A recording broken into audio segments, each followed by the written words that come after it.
Hola Joaquín, ¿cómo estás? Buenos días. Buenos días, Gustavo. Bien, decía, dos temas para repasar. El primero, sin duda, es que la figura política de este 2025, más allá del conflicto en Medio Oriente, más allá de su protagonismo, ha sido Donald Trump, que desde el momento que asumió, comenzó con esta agenda de negociaciones, digamos, entre comillas, aprietes, Sí. con aranceles, y uno de los grandes objetivos, sin dudas, era China. Bueno, ¿cuál es la realidad hoy de esta relación entre Donald Trump y Xi Jinping?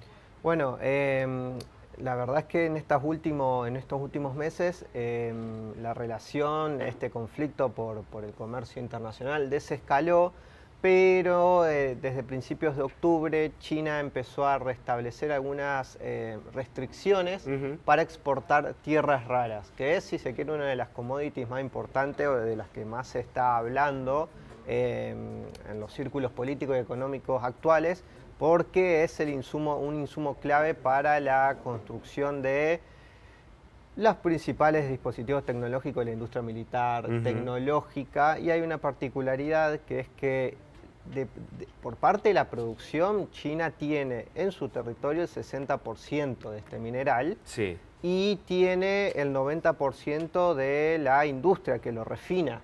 Bien, entonces estas restricciones a la exportación significa para Estados Unidos que se queda sin un insumo clave para, por ejemplo, hacer semiconductores, chips de última generación, o por ejemplo data centers, que es algo que es un boom en la industria de la construcción dentro de los Estados Unidos. Tuvo que ceder entonces. Y ahí hubo una negociación, bien, es una muy buena carta que tiene Xi Jinping para lastimar a la base económica de los Estados Unidos.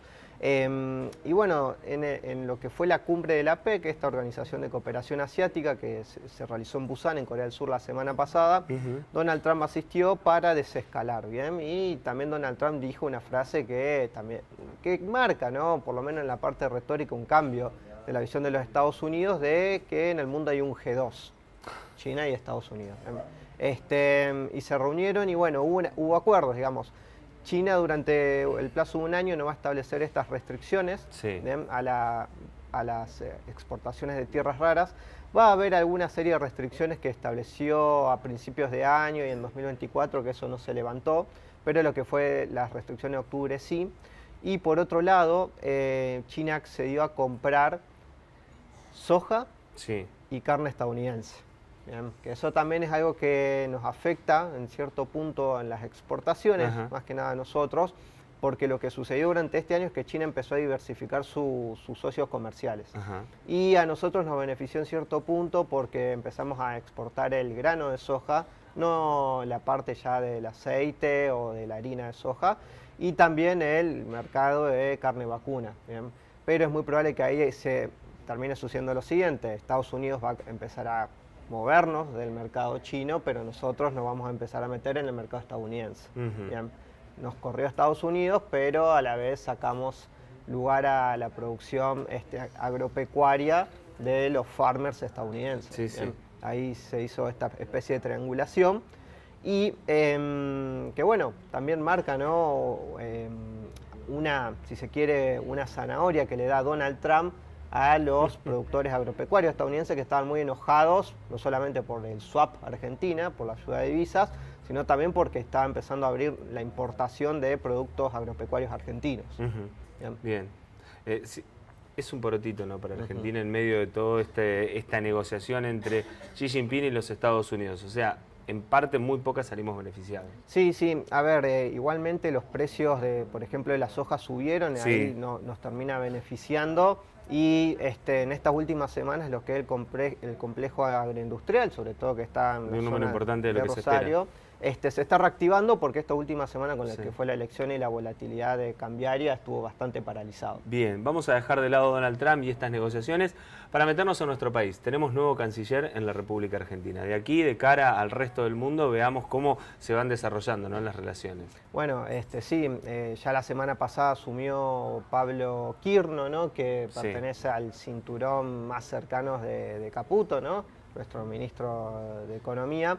Y que bueno, ya formó parte de lo que fue la gestión de Mauricio Macri, fue el jefe de gabinete de Caputo, y luego cuando ya Caputo fue al Banco Central, en el último tramo que estuvo como funcionario de Macri, fue uno de los directores del Banco Central, entonces tiene mucha experiencia y también es uno de estos funcionarios de JP Morgan, que fue director también de JP Morgan, como Caputo, como el nuevo reemplazo que se anunció ayer en la Secretaría de Finanzas, y justamente dejó este cargo para ser ministro. ¿Bien? Pero ya tuvo ahí una especie de coqueteo con lo que fue la Cancillería a finales de 2024, cuando se sospechaba que iba a asumir como secretario de Relaciones Económicas Internacionales. ¿Bien? Y ahí era un movimiento de Caputo, poniendo uno de sus alfiles, en su momento a Wertheim, pero el Fondo Monetario Internacional pidió de que siga siendo secretario de Finanzas, sobre todo porque, bueno, hoy tenemos el diario el lunes, pero en ese momento el reto era acumular reservas para evitar la volatilidad cambiaria. Y ya está dando signos de lo que va a ser la política exterior. Ayer recibió las cartas credenciales el nuevo embajador de Estados Unidos, Peter Lamelas. La semana pasada, el mismo día que anunció, Argentina hizo un cambio histórico en su política exterior porque votó en contra del levantamiento de sanciones de Cuba en las Naciones Unidas, así que también hay un alineamiento total con los Estados Unidos. Y bueno, uno de los grandes puntos a desbloquear, que si pensemos, ¿no? Este pasado más bien financiero, pero también comercial que tiene, va a ser un nuevo acuerdo comercial con Estados Unidos. ¿Bien? Claro. Que no es un acuerdo de libre comercio, pero sí es un acuerdo de preferencias arancelarias, o sea, se busca reducir el porcentaje de aranceles a los productos argentinos, que fue una de las cuestiones que se sospechaba que en los últimos días de Wertheim él lo buscó frenar, frizar un poco, y generó bastante tensiones internas ahí en el círculo más cercano de Milei, que va a ser uno de los grandes desafíos para, de nuevo, lograr, ya que tenemos una relación muy cercana con Estados Unidos, posicionar los productos allá. Y durante esta semana Milei va a estar viajando a los Estados Unidos, va a estar visitando Miami, también Nueva York, y se va a estar reuniendo en un foro de empresarios en Miami, pero también en Nueva York se va a reunir con el Council of Americas, que reúne a los principales CEOs de las empresas estadounidenses. Bien. Y ahí ya estamos viendo que es una agenda muy marcada por los Estados Unidos. Vamos ahí, a la par. Sí.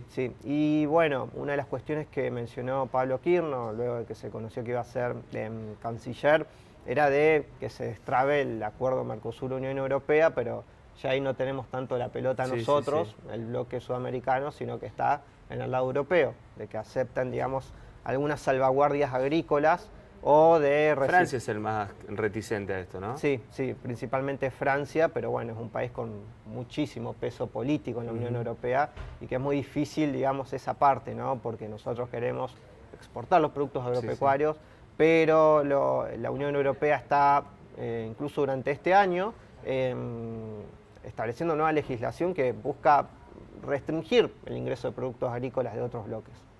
Bueno, Joaquín, como siempre, gracias por ayudarnos a entender la política internacional, en este caso con la realidad de, digamos, un nuevo camino, ¿no? de la República Argentina de cara al resto del mundo. Y bueno, el gran personaje del 2025 sin duda que va a ser Donald Trump. Nos encontramos la semana que viene. Nos vemos la próxima.